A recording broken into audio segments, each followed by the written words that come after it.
첫 시간 주님께 안녕하세요. 대강교회 오훈 목사입니다. 2월 21일 화요일입니다. 하나님 우리에게 주신 말씀은 누가복음 11장 14절에서 28절 말씀입니다. 예수께서 한 말 못하는 귀신을 쫓아내시니 귀신이 나가매 말 못하는 사람이 말하는지라. 무리들이 놀랍게 여겼으나 그 중에 더러는 말하기를 그가 귀신의 왕 바알세불을 힘입어 귀신을 쫓아낸다 하고, 또 더러는 예수를 시험하여 하늘로부터 오는 표적을 구하니 예수께서 그들의 생각을 아시고 이르시되 스스로 분쟁하는 나라마다 황폐하여지며 스스로 분쟁하는 집은 무너지느니라. 너희 말이 내가 바알세불을 힘입어 귀신을 쫓아낸다 하니 만일 사탄이 스스로 분쟁하면 그의 나라가 어떻게 서겠느냐. 내가 바알세불을 힘입어 귀신을 쫓아내면 너희 아들들은 누구를 힘입어 쫓아내느냐. 그러므로 그들이 너희 재판관이 되리라. 그러나 내가 만일 하나님의 손을 힘입어 귀신을 쫓아낸다면 하나님의 나라가 이미 너희에게 임하였느니라. 강한 자가 무장을 하고 자기 집을 지킬 때에는 그 소유가 안전하되, 더 강한 자가 와서 그를 굴복시킬 때에는 그가 믿던 무장을 빼앗고 그의 재물을 나누느니라. 나와 함께 하지 아니하는 자는 나를 반대하는 자요, 나와 함께 모으지 아니하는 자는 해치는 자니라.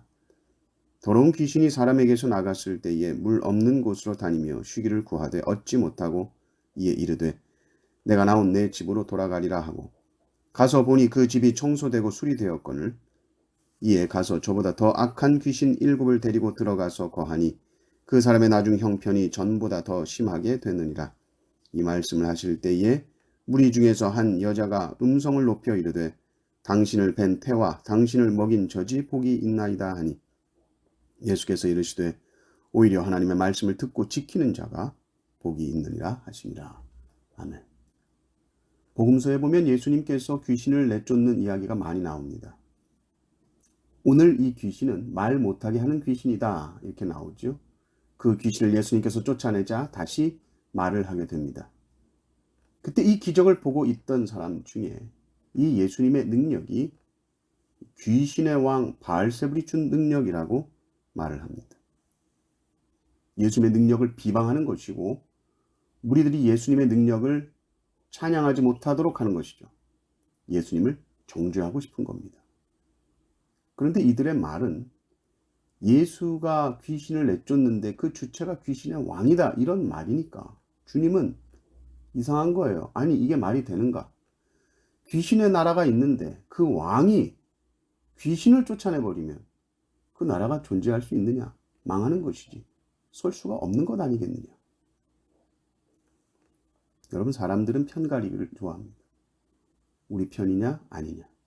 우리 편이면 좋은 편, 우리 편이 아니면 나쁜 편으로 단정짓죠.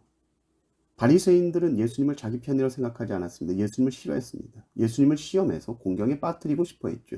그러니 귀신을 내쫓는 선한 일을 했음에도 불구하고 그것을 비난하기 위해서 귀신의 능력으로 한 일이다라고 주장하는 겁니다. 그런데 그것이 얼마나 말이 안 되는 이야기인지를 주님이 말씀하고 계시는 것이죠. 18절 19절을 보십시오. 너희 말이 내가 바알세불을 힘입어 귀신을 쫓아낸다 하니 만일 사탄이 스스로 분쟁하면 그의 나라가 어떻게 서겠느냐. 내가 바알세불을 힘입어 귀신을 쫓아내면 너희 아들들은 누구를 힘입어 쫓아내느냐. 그러므로 그들이 너희 재판관이 되리라. 너희 중에도 귀신을 쫓는 자가 있지 않느냐는 거예요. 그들 중에서도 있었습니다. 그럼 그들은 누구 힘으로 하는 거냐라고 묻는 것이죠. 대답을 못합니다. 그런데 내가 만약에 귀신을 쫓는 것이 하나님의 능력으로 하는 것이라면 하나님의 나라가 이미 임했다. 하나님의 나라가 임했다는 말씀을 주님이 하시는 거죠. 지금 두 나라가 있습니다. 귀신의 나라가 있고 하나님의 나라가 있습니다. 이 귀신의 나라가 사람들을 정복하고 강력한 힘을 미치면서 활동하고 있죠. 그런데 하나님의 나라는 어떤가? 훨씬 더 강하다. 그렇기에 결국은 승리한다는 것을 말씀하십니다. 21절, 22절이 이렇게 나왔습니다. 강한 자가 무장을 하고 자기 집을 지킬 때에는 그 소유가 안전하되, 더 강한 자가 와서 그를 굴복시킬 때에는 그가 믿던 무장을 빼앗기고 그의 재물을 나누느니라. 21절에 강한 자는 사탄이고 22절에 더 강한 자는 하나님이겠죠. 인생들은 두 왕국 사이에 걸쳐 있을 수가 없습니다. 선택해야 됩니다. 만약에 선택을 못하겠다. 그 경계선에 서 있으려고 하면 사탄은 편이 됩니다. 나와 함께 하지 아니하는 자는 나를 반대하는 자라 하셨거든요. 나와 함께 모으지 아니한 자는 해치는 자라고 했습니다. 주님과 함께 하지 아니하는 자는 주님을 반대하는 자입니다. 나는 사탄 편은 아니에요. 그래도 주님과 함께 하지 아니하면 사탄 편인 겁니다. 하나님과 사탄 사이에는 그 경계선이 서 있는 것이 불가능합니다. 늘 하나님의 편을 선택해야 하는 것이죠. 또한 우리가 하나님을 선택하고 사탄을 쫓아냈다고 해도 계속해서 하나님의 말씀으로 자기 자신을 채우지 아니하면 어느새 귀신이 또 들어와 있다. 주님 말씀입니다. 귀신이 나갔다. 깨끗한 집이 되었다. 그런데 그 안을 그냥 비워두니 주인이 없는 빈 집이니 이제는 더 많은 귀신이 7 귀신이 들어온 거예요. 그러니 귀신을 쫓아내는 것보다 중요한 것은 그 후에 그 집을 하나님으로 채우는 것이다. 이 예수님의 말씀을 듣고는 한 여자가 너무 말씀이 좋으니까 와, 당신의 어머니는 좋겠습니다. 그렇게 말씀을 잘하시니 그때 주님이 말씀 앞에서 박수 칠 게 아니고 말씀은 그 말씀 앞에 순종하는 겁니다. 28절에 나오죠. 말씀 듣고 지키는 자가 복이 있는 거다. 주님 말씀하십니다. 예수님께서 오심으로 하나님의 나라가 이 땅에 임했고 하나님의 나라는 사탄의 나라 속에 침투해서 하나님의 백성을 끌어내고 구해내십니다. 우리는 이 땅에서 영적인 전투를 하면서 살아갑니다.